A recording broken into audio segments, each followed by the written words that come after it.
जय हिंद दोस्तों। अगर पर्सनल लोन है या क्रेडिट कार्ड है तो हो जाओ खुश। ये बैंक आपका कुछ भी नहीं कर सकता है। जी हाँ दोस्तों, आप लोग बिल्कुल सही सुन रहे हो। कई हमारे भाई बंधु हैं, हमारे सब्सक्राइबर्स हैं, हमारे क्लाइंट हैं, जिनके ये सवाल रहते हैं कि सर मैंने पर्सनल लोन ले रखा है 10 जगहों से। मैंने पर्सनल लोन ले रखा है फलाना ढिमकाना जगहों से, एनबीएफसी से ले रखा है, बैंक से ले रखा है। मेरे तो 10-10 क्रेडिट कार्ड चल रहे हैं, मेरे पे पे नहीं करा जा रहा। अब मैं क्या करूं सर, मैं बहुत ज़्यादा परेशान चल रहा हूं। तो मेरे भाइयों, आप सबके लिए बहुत ही बड़ी खुशखबरी है। आज मैं आपको बताने वाला हूं कि अगर आपका भी लोन डिफॉल्ट चल रहा है, आप भी अपनी किस्तें पे नहीं कर पा रहे हो, तो ये बैंक की हवा टाइट कैसे करना है ताकि ये आपको परेशान ना कर सके, आपको हैरेस ना कर सके, आपके साथ किसी भी तरीके का गलत व्यवहार ना कर सके, और ये बैंक आपका कुछ भी नहीं बिगाड़ पाएगी इस वीडियो के बाद। जी हाँ, आप लोग बिल्कुल सही सुन रहे हो। तो दोस्तों, मैं आप सबका हर्ष कुमार आपके इस चैनल लोन डिस्ट्रॉयर में आपका स्वागत करता हूं। अगर आप भी लोन संबंधित किसी भी प्रॉब्लम से जूझ रहे हैं, आपको भी रिकवरी वाले परेशान कर रहे हैं, ऑन कॉल के माध्यम से घर पे आके आपको लीगल नोटिस आ रहे हैं, या फिर ऐसी कोई भी दिक्कत है, या फिर आप भी अपनी सेटलमेंट करवाना चाहते हो, तो यहाँ पर मेरा नंबर आ रहा है, मुझे व्हाट्सएप पर मैसेज कर सकते हो, व्हाट्सएप के माध्यम से जुड़ सकते हो। आज हम लोग बात करेंगे कि ये जो पर्सनल लोन है, ठीक है, ये जो बैंक ने आपको पर्सनल लोन दे दिया है, क्रेडिट कार्ड दे दिया है, और ऐसे करके आपके ऊपर 10 लोन हो चुके हैं, ठीक है, मल्टीपल लोन्स हो चुके हैं। तो अब क्या, अगर आप इसकी किस्त पे नहीं करते हो तो बैंक आपका क्या कर सकता है, ठीक है। और अगर बैंक आपको हैरेस करने की ट्राई करेगा, परेशान करने की ट्राई करेगा, आपके साथ गलत व्यवहार करने की ट्राई करेगा, तो उनकी हवा टाइट कैसे करनी है। जी हाँ, आज इस वीडियो के अंदर मैं बता दूंगा कि बैंक की हवा टाइट कैसे करनी है। अगर आपको कोई इंसान परेशान करता है तो इंसान की तो हवा टाइट कर दी जाती है। जब आपको कोई परेशान कर रहा है, आप उससे लड़ते हो, झगड़ते हो और उसकी हवा टाइट कर देते हो। आज मैं बताऊंगा बैंक से लीगली तरीके से कैसे लड़ना है। सही में कई हमारे भाई बंधु हैं, वो बहुत ज़्यादा परेशान रहते हैं। वो बोलते हैं सर मैंने शुरुआत में हुआ क्या था मेरे साथ, मैंने 1 लाख रुपए का लोन लिया था, लेकिन अब हुआ ये कि मैं परेशान हूँ, ठीक है। मेरे ऊपर 10-10 लाख रुपए का लोन हो चुका है। मैंने 1 लाख रुपए का लोन लिया था, उसे चुकाने के लिए मैंने एक और लोन लिया, फिर उसे चुकाने के लिए एक और लिया, ऐसे करके सर 10 लाख रुपए का लोन हो गया। अब मैं उन पे बोलता हूँ कि सर बैंक ने तुमसे कोई डॉक्यूमेंट नहीं लिए। वो कहता है नहीं नहीं सर, मेरा सिविल अच्छा था, मैंने बैंक की स्टेटमेंट डाली, मेरे को लोन मिल गया। एक लोन मिला, मैंने दूसरा लेता रहा, ऐसे करके गलती से मेरे से एक किस्त बाउंस हो गई किसी एक लोन की, ठीक है। और फिर उसकी वजह से बैंक ने क्या करा, मेरे को लोन देना बंद कर दिया। अब क्या होता है, शुरुआत में 5-6-10 कंपनियां तो आपको लोन देती है, कुछ तो इसमें कंपनियों की गलती भी है। अरे आपकी सैलरी है 10,000 रुपए, आपको लोन दे रही है 1 लाख रुपए का, उसकी किस्त बन रही है 6-7 हजार 10,000 रुपए, ठीक है। कैसे पे करोगे यार, सोचने वाली बात है कि नहीं है। इसमें बैंक और एनबीएफसी की सबसे बड़ी गलती है। अगर मान लो आपका 1 लाख रुपए का लोन था और बैंक वहीं पर रोक देता कि भाई साहब आपके ऊपर 1 लाख रुपए का लोन चल रहा है दूसरे बैंक का, हम आपको लोन नहीं देंगे, तो आप दूसरा लोन लेते ही नहीं, उसको धीरे धीरे करके चुका देते और टेंशन फ्री हो जाते, मुक्त हो जाते, ठीक है। लेकिन इनको खुजली थी, सारे बैंक और सारे एनबीएफसी को खुजली थी अपने अंदर कि भाई साहब एक काम करो, ये क्रेडिट कार्ड ले लो, ये पर्सनल लोन है, ये प्री अप्रूव लोन है, ये कंज्यूमर लोन है, एक काम करो बाइक निकाल लो, फ्रिज निकाल लो, टीवी ले लो, फलाना ढिमकाना, ऐसे पता नहीं कितने लोन आ गए। वैसे तो 2 ही तरीके के लोन होते हैं, सिक्योर और अनसिक्योर, लेकिन इन्हीं के अंदर श्रेणी बनी हुई है, ठीक है। ज्यादातर जो 90% लोन है वो अनसिक्योर की श्रेणी में आते हैं, और अनसिक्योर लोन में घंटा नहीं उखाड़ने का आपका कुछ, समझ रहे हो। बैंक आपका घंटा भी नहीं उखाड़ सकता कुछ, और बताइए बैंक और एनबीएफसी आपका कुछ कर ही नहीं सकता है। जी हाँ, अरे यार, जब किसी लोन के अंदर आपने किसी भी तरीके की कोई चीज गिरवी नहीं रखी है, अरे जब बैंक ने कुछ गिरवी ही नहीं रखा है तो वो उनके पास अधिकार नहीं रहता, समझ रहे हो। जब बैंक के पास आपका कुछ गिरवी नहीं रखा हुआ तो बैंक के पास कोई अधिकार नहीं होता कि उस चीज को नीलाम कर सके, उसके लिए सरफेसी एक्ट का नोटिस भेज सके, ठीक है। सिक्योर लोन में भी ऐसा नहीं होता कि अगर आपने कुछ दे रखा होगा तो तुरंत के तुरंत नीलामी हो जाएगी। वहां पर भी कम से कम नहीं तो 6 से 7 महीने का टाइम मिलता है। आपको मल्टीपल नोटिस आएंगे, उसके बाद चीजें होती है, डीएम साहब के नोटिस के बाद नीलामी होती है। लेकिन कई भाई हमारे डरते रहते हैं कि सर मैंने अनसिक्योर लोन ले रखा है, कोई थाना पुलिस कुछ होगा क्या। तो देखो, सबसे पहला तो सीधा जवाब है, किसी भी तरीके का कोई थाना पुलिस आपके साथ नहीं हो सकता। मैं आपको बता देता हूं क्यों। क्योंकि ये जो लोन का मैटर है ये सिविल का मैटर है, ये कोई क्रिमिनल मैटर नहीं है। जब ये सिविल का मैटर है तो ये सिविल कोर्ट में देखा जाता है, और ये लोग सिविल कोर्ट जाते नहीं है, सिविल सूट आपके अगेंस्ट फाइल करेंगे नहीं। क्यों नहीं करेंगे? क्योंकि अगर इन्होंने सिविल सूट फाइल करना है तो इनको 12.5% रुपए देने पड़ेंगे।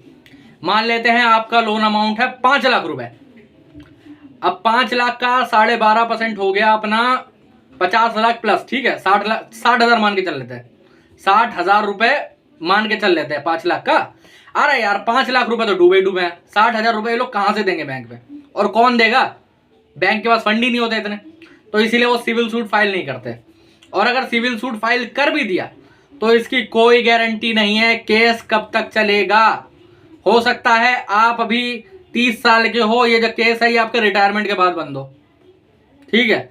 क्योंकि मान लेते हैं लोअर कोर्ट में चला 10 साल, उसके बाद हाई कोर्ट में चला 10 साल, उसके बाद सुप्रीम कोर्ट में चला 20 साल, 40 साल हो गए यार। इतने साल में तो कंपनी रहे ना रहे कोई गारंटी है ही नहीं, समझ रहे हो। आजकल की एनबीएफसी अब तो खुलती है 4 साल बाद बंद हो जाती है, तो इसलिए कोई गारंटी नहीं है। इसलिए हर तरीके के सिक्योर लोन में हमेशा सेटलमेंट ही हर तरीके के अनसिक्योर लोन में हमेशा सेटलमेंट ही होती है।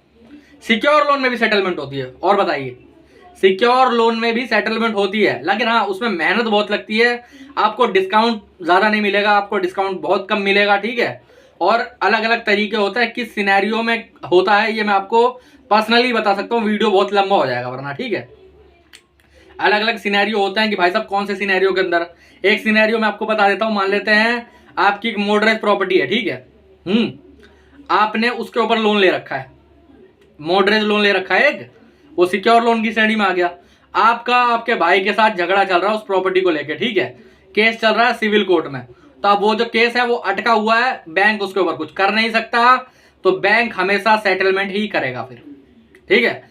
बैंक फिर सेटलमेंट ही करेगा, उसके पास दूसरा कोई ऑप्शन ही नहीं है, ठीक है, उसके पास दूसरा कोई ऑप्शन ही नहीं है। तो चलो अब सिक्योर लोन से हटते हैं, अब आ जाते हैं अनसिक्योर लोन में। अब मैंने इतना तो बता दिया कि बैंक ज्यादा कुछ कर नहीं सकता, आपको परेशानी नहीं दे सकता, आपको प्रॉब्लम नहीं दे सकता। अब बता देते हैं बैंक कर क्या सकता है। कई हमारे भाई पूछते हैं ना कि सर मेरे साथ ज्यादा से ज्यादा क्या होगा, मैं आपको बताता हूँ ज्यादा से ज्यादा क्या होगा। कुछ नहीं होगा, आप जिस दिन डिफॉल्ट करोगे उसके 1-2 दिन बाद से ही आपको कॉल्स आना स्टार्ट हो जाएंगे। कॉल्स कैसे आएंगे? कॉल्स कभी कभार तो 1-2 ऑटो डायलर के आएंगे, ठीक है, आपने उसको इग्नोर करा, फिर उसे उठा के बोला, उसके बाद 10 होंगे, फिर 100 होंगे, फिर 150। कई बैंक जो हैं वो मान लेते हैं क्लाइंट है जिनके पास 10 बैंकों से लोन है, ठीक है, अब उनका डिफॉल्ट तो सारा हो गया। एक बैंक अगर 50 कॉल कर रहा है तो उनके पास दिन के 500 कॉल आ रहे हैं, एक कॉल उठाते हैं पीछे से 10 कॉल और आ जाते हैं। तो इसका देखो 2 ही केवल उपाय हैं, ठीक है, मैं बता देता हूं आपको 2 उपाय क्या हैं। एक तो आप कॉल पूरी तरीके से उठाना बंद कर दो, क्योंकि देखो कॉल उठाने से कुछ होने का नहीं है, ठीक है। अगर आप कॉल उठा के बात करते हो तो ये होगा कुछ नहीं, आपका मेंटली टॉर्चर होगा, हैरेसमेंट करेंगे आपके साथ कि ये भर दो वो भर दो। उनको आपकी प्रॉब्लम से तो कोई मतलब है नहीं, है ना, उनको आपकी प्रॉब्लम से तो कोई मतलब है ही नहीं। और आजकल ये जो रिकवरी के दलाल लोग हैं ना, 10वीं फेल, ये क्या करने लगा, ये व्हाट्सएप पर कॉल करते हैं और व्हाट्सएप पर भद्दी भद्दी तस्वीरें भेजते हैं, गालियां देते हैं। तो इसका एक उपाय मैं आपको बता रहा हूं, कुछ मत करे, अपने व्हाट्सएप पर अननोन कॉल्स बंद कर दो, अपने व्हाट्सएप पर अननोन कॉल ही बंद कर दो। किसी का आएगा नहीं अननोन कॉल यार, कोई मैसेज कर रहा हो, कॉल कर रहा हो बेफजूल में, ब्लॉक कर दो साले को, और बताओ, है ना। तो इसीलिए ये सब चीजें करें। एक तो आप प्रॉपरली अपने कॉल्स बंद कर सकते हो, ठीक है। एक तरीका और है, लेकिन उस प्रॉपरली कॉल्स बंद करने में एक दिक्कत हो सकती है, आपके घर की थोड़ी होम विजिट हो सकती है, क्योंकि आरबीआई के रूल्स के अकॉर्डिंग जब आप कॉल्स वगैरह पिक नहीं करते हो, ठीक है, तो ही आपके घर पे विजिट हो सकती है। जब बैंक का आपसे कोई कांटेक्ट ना हो रहा हो ना, तब वो आपसे विजिट करके बात करती है, ठीक है, वरना विजिट का और कोई मतलब नहीं है। ये लोग बोलते हैं ना कि घर आ गए तो पूरा पैसा लेके जाएंगे, ऐसा कोई मतलब नहीं है विजिट का, समझ लो। एक तरीका और है कि आप जो है वो हमारी कॉल फॉरवर्डिंग की एक सर्विस है, वो भी ले सकते हो। आपका 1 कॉल हो, 100 कॉल हो, 1000 कॉल हो, आपके जितने भी कॉल्स हैं वो हमारी टीम उठाएगी, आपके बिहाफ पे बात करेगी, ठीक है, लीगलाइज तरीके से जो भी रहेगा सारी चीजें, आपको एक सिंगल कॉल उठाने की जरूरत नहीं पड़ेगी। यहाँ पर नंबर आ रहा है, मुझे व्हाट्सएप पर मैसेज कर सकते हो इसके लिए, ठीक है। अब बढ़ते हैं होम विजिट पे। सबसे बड़ा डर होम विजिट, घर पे आ गए तो पूरा पैसा लेकर जाएंगे, समझ रहे हो, घर पे आ गए तो पूरा पैसा लेकर जाएंगे। तो मेरे भाई मैं आपको एक चीज बता देता हूं, होम विजिट जितना बड़ा डर आपको लगता है ना, उतना कुछ नहीं है एक्चुअली में, ठीक है। अगर कोई भी रिकवरी एजेंट आपके घर आ रहा है, सबसे पहले तो उसके पास आईडी कार्ड होना चाहिए। आईडी कार्ड कैसा, या तो एजेंसी का ऑथराइज आईडी कार्ड या तो बैंक आईडी कार्ड, ठीक है, जिसमें नाम नंबर फोटो सब होनी चाहिए, फिजिकल फॉर्म में लटका के, फोन पे नहीं। फोन पे देखने के लिए आपके मामा का लड़का नहीं है वो कि आप उसके फोन पे फोटो देख रहे हो, ठीक है, समझ रहे हो। आपके मामा का लड़का तो है नहीं कि आप फोन पे फोटो देख रहे हो। आप कहीं ड्यूटी जाते हो, अपने काम पे जाते हो, अपने जॉब पे जाते हो, तो वहां आईडी कार्ड लटका के जाते हो ना, या कोई भी आपके पास और तरीका है आईडी कार्ड का तो वो लेके जाते होगे, तो वो भी लेके आएगा, ठीक है। सेकंड चीज, उसके पास होम ऑथराइजेशन लेटर होना चाहिए। अब ये जो बैंक वाले हैं, बैंक में तो यार 1000 एम्प्लॉय काम कर रहे हैं, क्या वो 1000 के 1000 आपके घर आ सकते हैं? नहीं। बैंक जो है वो ऑथराइज करती है 1 या 2 मेंबर्स को, 2 से ज्यादा नहीं होती गिनती कभी भी, इतना याद रखना। ये जो रिकवरी वाले 3-3 4-4 लोग लेके आते हैं ना, 2 से ज्यादा नहीं होती रिकवरी। और बताइए, ठीक है। तो इसके बाद क्या करें, होम ऑथराइजेशन लेटर होना चाहिए। आईडी कार्ड तो होता है इनके पास, लेकिन होम ऑथराइजेशन लेटर हर किसी के पास नहीं होता। ऐसे सिनेरियो में क्या करें, जब उसके पास ना हो तो उस पर बात करने की कोई जरूरत नहीं, उसे धक्के मार के घर से निकाल दे, ठीक है, उसे धक्के मार के घर से निकाल दें, ठीक है। और अगर नहीं जा रहा है, कुछ मत करे, अपनी जेब से अपना फोन निकाले, उसका वीडियोग्राफी, उसका वीडियो प्रूफ बनाए कि ये बंदा आया है, इसके पास आईडी नहीं है, डीआरए का लाइसेंस नहीं है, होम ऑथराइजेशन लेटर नहीं है, और फिर उसे भगा दें, कोई दिक्कत वाली बात नहीं। वीडियो पे वो आपसे कोई बदतमीजी नहीं कर सकता। अगर ज्यादा बदतमीजी करने की ट्राई कर रहा है, बहुत ज्यादा वो दिक्कत दे रहा है, कुछ मत करें, 100 नंबर डायल करें, वीडियो प्रूफ आपके पास है ही, उसकी कंप्लेंट करें, उसकी एफआईआर दर्ज करवाएं, उनका पर्चा दर्ज करवाएं, और बताएं, ठीक है। अगर आप होम विजिट प्रॉपरली बंद करवाना चाहते हो, मल्टीपल कंप्लेंट्स करके, ये बंद भी हो जाती है, ऐसी बात नहीं है, टाइम लगता है, एक दिन में नहीं होगा, लेकिन हाँ 1 से 1.5 मंथ के अंदर आपकी होम विजिट 100% बंद हो जाएगी।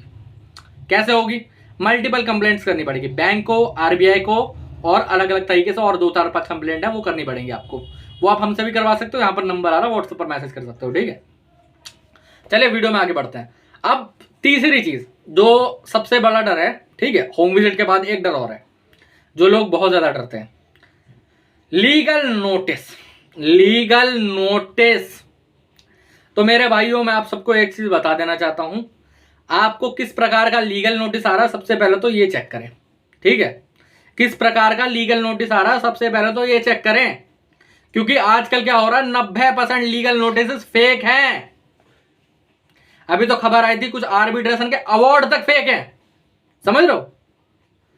अब लीगल नोटिस चेक कैसे करें, आप खुद से चेक कर सकते हो कि उसमें एडवोकेट का नाम कहां पर है, क्या चीजें हैं, किस चीज का वो नोटिस है, साइन है कि नहीं है, मोहर लगी है कि नहीं लगी, ये सब चेक करें पहले तो, ठीक है। उसके बाद थोड़ा हाइपर हो, पहले लोग हाइपर हो जाते हैं देख के, ठीक है, वो किस चीज का नोटिस है, क्या उसका पर्पस है, क्या नहीं है, आप खुद चेक कर सकते हो। अगर आप पे खुद से चेक नहीं हो रहा, यहाँ पर मेरा नंबर आ रहा है, मुझे व्हाट्सएप पर मैसेज करके हमसे चेक करवा सकते हो, ठीक है। अगर उसका कोई रिप्लाई लिखवाना होगा तो हम रिप्लाई लिखवा के दे देंगे। फिर चाहे आपका डिमांड नोटिस हो, आर्बिट्रेशन का नोटिस हो, सेक्शन 25 का नोटिस हो, एनआई एक्ट चेक बाउंस का नोटिस हो, सरफेसी एक्ट 13(2), 13(4) का नोटिस हो, या फिर ऐसा कोई भी नोटिस आ रहा हो, कोर्ट से समन आ रहा हो, आपको बेल तक करवानी हो अपनी, और उसके बारे में जानकारी चाहिए हो, कोई हेल्प चाहिए, तो यहाँ पर नंबर आ रहा है, मुझे व्हाट्सएप पर मैसेज करें, कोई दिक्कत वाली बात नहीं, व्हाट्सएप के माध्यम से जुड़े। बस इसके बाद कुछ होने का नहीं है आपका, यही 3 चीजें हो सकती हैं आपके साथ, इसके अलावा और कुछ नहीं हो सकता, ठीक है, और कुछ नहीं हो सकता।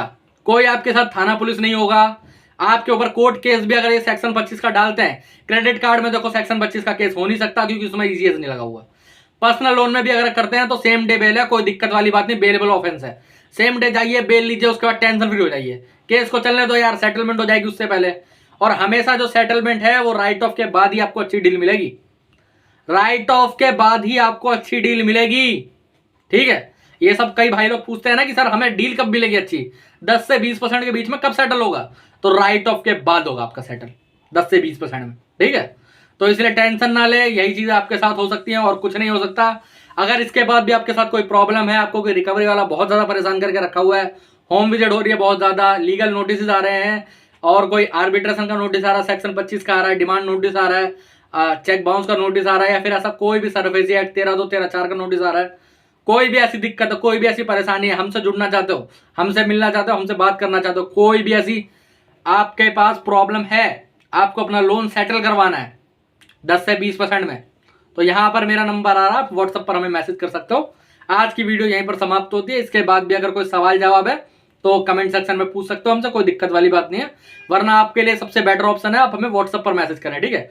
व्हाट्सएप के माध्यम से हमसे जुड़ें। जय हिंद दोस्तों।